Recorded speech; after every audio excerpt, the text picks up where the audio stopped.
John Cordy, and today I wanted to talk about picture chords. I'm not wearing chords. Usually you'll see me wearing chords. Let's talk about chords. Anyway, right, so when I was a kid, these sort of books were stuff that I had and stuff that I learned from, but I think there's something that's sort of missing from the overall picture in chord books. So the general way that these things are organised is that you'll have kind of chords in C, or chords that start with the root of C, and you know, they might say minor, minor 6, major 7 plus, you know, minor 7 flat 5.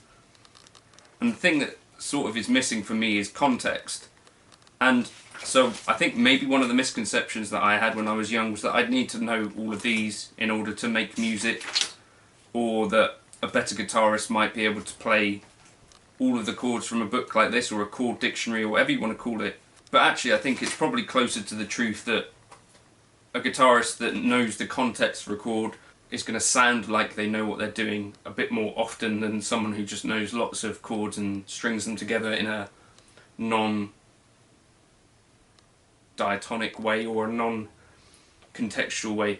So one of the things to note is that probably most of the time we're concerned with the major scale. That's generally what most people are using, you know, whether you're playing pop music or whatever, the majority of the time that is basically what we're going to be using. So if we're going to talk about C major here,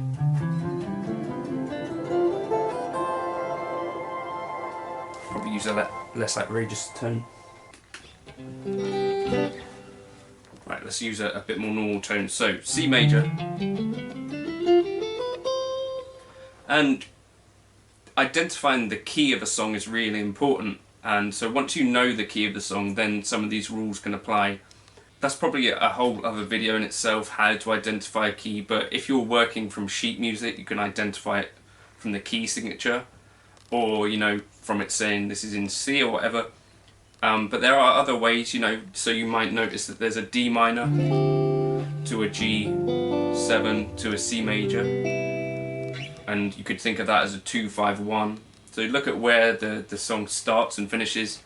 These are not always going to be the case, and some songs move through different keys, but that's kind of the basic kind of idea. You want to identify the key of a song before you try some of this stuff. So say you got something like a C, a progression that goes from C to F to G to A minor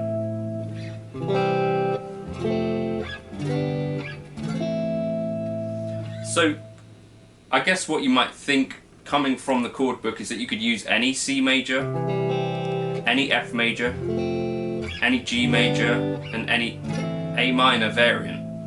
But the kind of important thing behind it is that it needs to make sense with the C major scale. So when we play a C major chord, we could turn that into a major 7, and the F we could, but if we play a G major 7 there, that doesn't sound decent, and it doesn't sound necessarily like that was, you know, that's a key change essentially is what's happening there.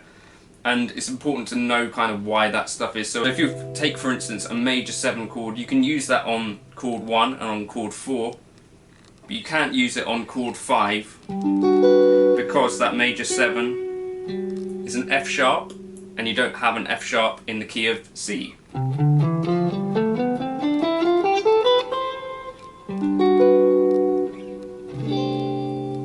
So that's worth knowing.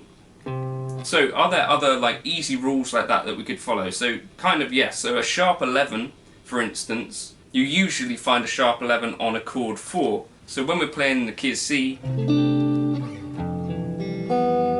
we can use a major 7 sharp 11 chord, so an F with a B in it, because that B is diatonic to C, the key of C major. You would have a B in it, so when you play a chord 4, you can include that B and it won't sound too dissonant.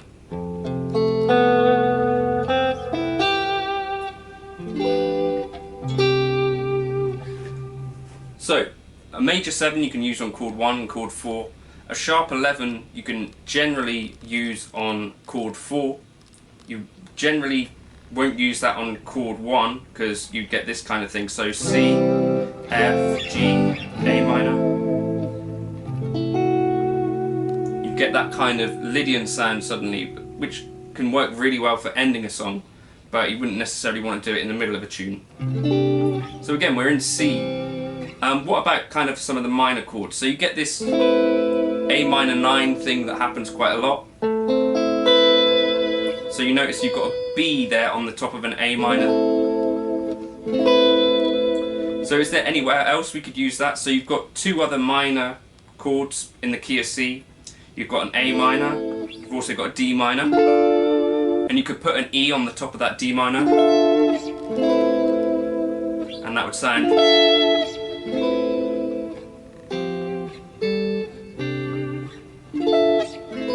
like you knew what you were doing. But what if we try that on an E minor? That's a key change.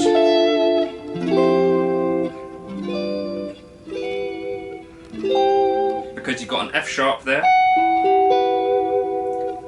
and an F sharp does not fit in C. So it's about knowing kind of where these things fit. So you could use an A minor 9 or a minor 9 chord on chord 6, on chord 2, but chord 3, you'd want to avoid that. So that's kind of, I think, what's worth trying with these chords. So try and find a home for them. If you've got a 7 in there, a flat 7, generally use that as a chord 5.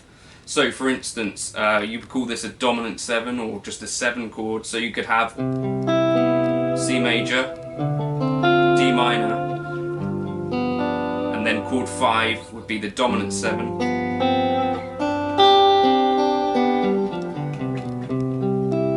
So a dominant 7th will generally be what you could use on a chord 5, right? So you get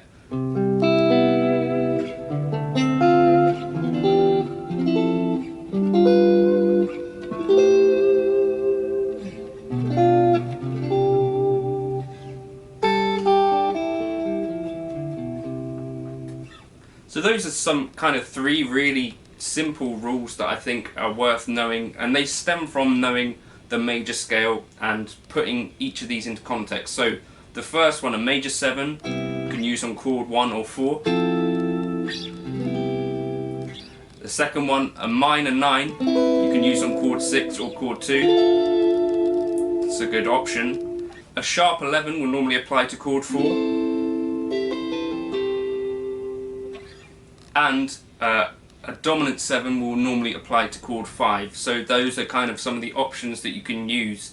So why you might want to kind of have a bit more context with the tune. So this is something that I used to do when I was young, and I think it's come from learning loads and loads of tunes. But figure out what the key is and listen for the movement and kind of start writing out, you know, that's chord 1, that's chord 2, that's chord 5. This is something that you do in music theory. I'm looking up there because there's a book on music theory up there. But so, you know, if you took something like an Ed Sheeran song, for whatever reason, you know, let's say A team. So you start on chord 1, the chord is A.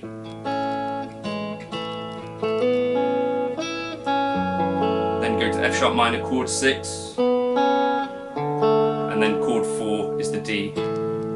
So, doing that sort of thing, and then chorus you come to a B minor. Well, pre-chorus we come to the B minor, so chord 2.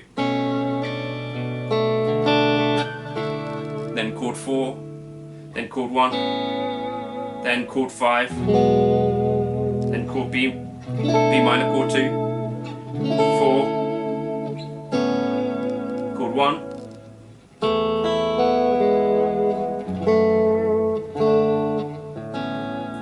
You can do this with any pop song really, and start to do what we call harmonic analysis. But basically writing, you know, this one's chord 1, that's chord 4, that's chord 6. And do that with tunes. I think it's really beneficial. And then with that context, books like this make a bit more sense, because you start to notice, you know, if I play in A major, I can play a major 7 on chord 4 or chord 1. I can play a minor 9 on chord 2, and you might find, oh, if I do that on chord 3 I get a bit of a weird sound that doesn't seem to fit. Those are the kind of things that you start to notice when you experiment with these kind of things.